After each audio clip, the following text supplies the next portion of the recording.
አንዳንድ ሰዎች ሌሎች ለመማረክ በጣም ይጠራሉ።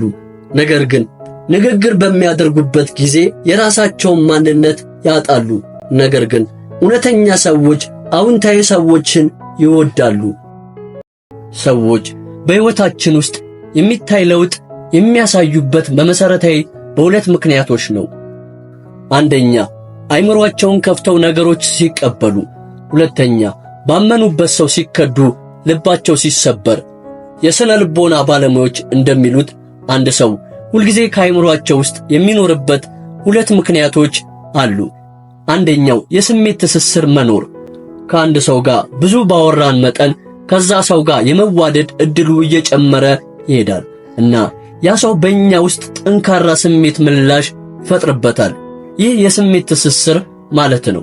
ከምንወደው ሰው ጋር በስሜታዊነት ስንገናኝ ትርጉም ያለው ግንኙነት ለማቆየት የሚረዳን የመቀራረብና የመዋደድ ስሜት ይፈጥራል። አንዳንድ የመቆራኘት የመተሳሰር ደረጃ ጤናማ ግንኙነት ውስጥ የተለመደ ነው። ነገር ግን አንድ ነገር ልብ እንበል፣ ከመጠን በላይ መቆራኘት፣ መተሳሰር የስቃይ ሁሉ ምንጭ ነው። በጣም መቆራኘት፣ መተሳሰር ወደ ቅናት ያመራል። ቅናት ደግሞ የስግብግብነት ጥላ ነው።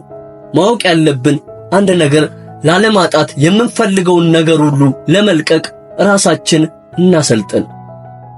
ሳታስተውሉ በመደበኛነት የምትሰሯቸው አንዳንድ የግንዛቤ ስህተቶችን ደስተኛና ጤናማ ግንኙነቶችን ሳታስተውሉ በመደበኛነት የምትሰሯቸው አንዳንድ የግንዛቤ ስህተቶች ደስተኛና ጤናማ ግንኙነቶችን ለመፍጠር ሰዎች እኛ ችላ እንዲሉን የሚያደርጋቸው ምክንያቶችን ማወቅ እጅግ በጣም ጠቃሚ ነው።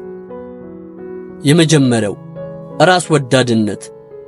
ራስ ወዳድነት ሁልጊዜ የራስን ፍላጎት ማስቀደም ይገልጻል። ስለዚህ ራስ ወዳድ መሆን እንዴት ማስወገድ እንደሚቻል ወይም ስለ ራሳቸው ብቻ ከሚያስቡ ሰው ጋር መገናኘት የማይፈልጉ ሌሎች ሰዎች እንዴት እንደሚጋፈጡ ማወቅ በጣም አስፈላጊ ነው።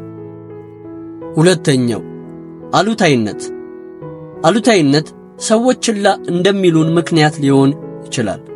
አንዳንድ ጊዜ ሰዎች ሁልጊዜ በሁሉም ነገሮች ችግሮችን ከሚፈልጉና ሁልጊዜ ቅሬታ ከሚያወሩ ሰዎች ጋር መሆን አይፈልጉም። ስለዚህ አሉታዊ ስንሆን ሰዎች ችላ ሊሉን ይችላሉ። አዎንታዊ ስንሆን ከአሉታዊ ሰዎች ይልቅ ስብዕናችን ያበራል። አዎንታዊነት በአካባቢያችን ያሉ ሰዎች ሁሉ ስለ ራሳቸው ጥሩ ስሜት እንደሚሰማቸው ሊያደርግ ይችላል። ይህም ወደ ደስተኛ ሕይወት ያመራል። ሌላው ትችት።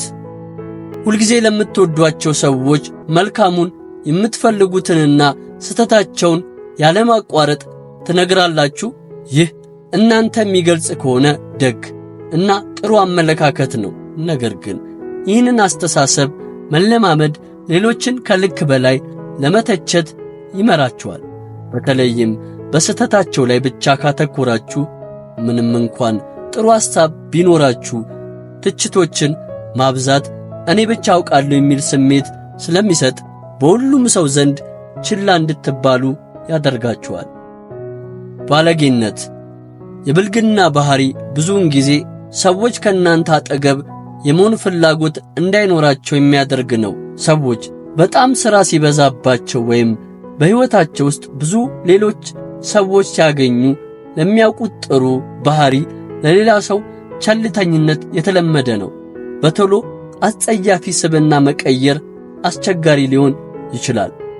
ግን በመሠረታዊነት በጣም አስፈላጊ ከሆነ ነገሮች ውስጥ ጥሩ ያልሆነ ቃላቶችን አለመጠቀም፣ ጠበኛ መሆንን ማስወገድ ዋና ዋናዎቹ ናቸው።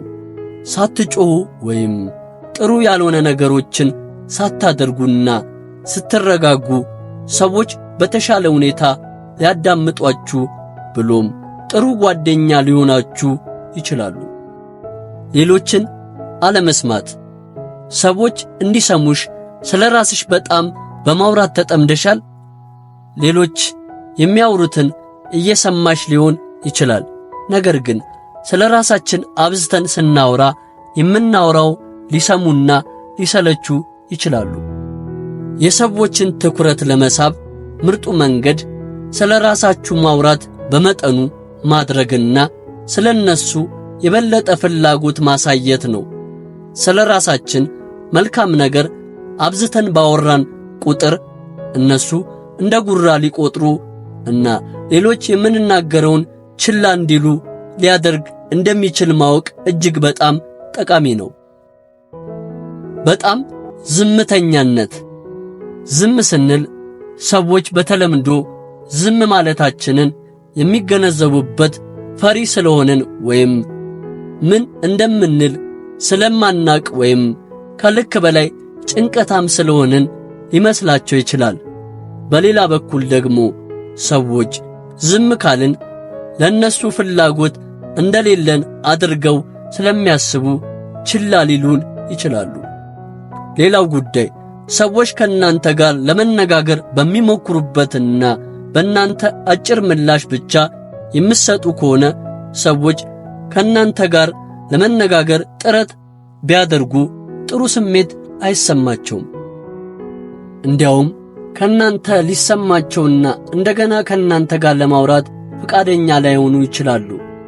እንዲያውም እንደናንተው ሊሰማቸውና እንደገና ከናንተ ጋር ለማውራት ፈቃደኛ ላይሆኑ ይችላሉ። በተጨማሪም ርካሽ አትሆኑ። ማንም በሕይወታችሁ ልክ ዋጋ አይተምንላችሁም። እናንተ የሆናችሁትን ያህል ማንም የሚገባችሁን አይሰጣችሁም። ሰዎች የእናንተን ዋጋ መዝነው ነው የሚከፍሏችሁ። ሁሌም የሕይወታችሁን ዋጋ ከፍ ለማድረግ ከፈለጋችሁ ሚስጥሩ ያለው እናንተ ጋር ነው።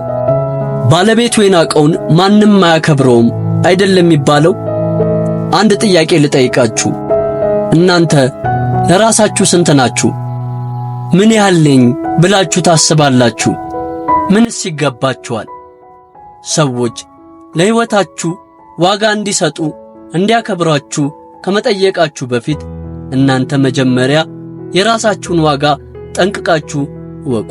ዋጋችሁን ካወቃችሁ በኋላ በሚመጥናችሁ የሕይወት ልክ ተመላለሱ። በነገራችን ላይ ሰዎች እንዲሆኑ የምናስተምራቸው የምንፈቅድላቸው ራሳችን ነን። ራሳችንን ስንንቅ ሰዎች እኛን ይንቁናል። ራሳችን ባከበርነው ልክ ደግሞ በዛው ልክ ያከብሩናል። ውድ ቤተሰቦቻችን ለዛሬ የነበረን ዝግጅት በዚህ አብቅቷል። በቀጣይ የተለያዩ አዝናኝ አስተማሪ ፕሮግራሞች መልሰን እስከምንገናኝ ድረስ ለቻናላችን አዲስ ከሆናችሁ ሰብስክራይብ፣ ላይክ እና በምንሰራቸው ፕሮግራሞች ዙሪያ ያላችሁን ሐሳብና አስተያየት በመጻፍ ቤተሰብ ይሁኑን እንላለን። መልካም ቆይታ።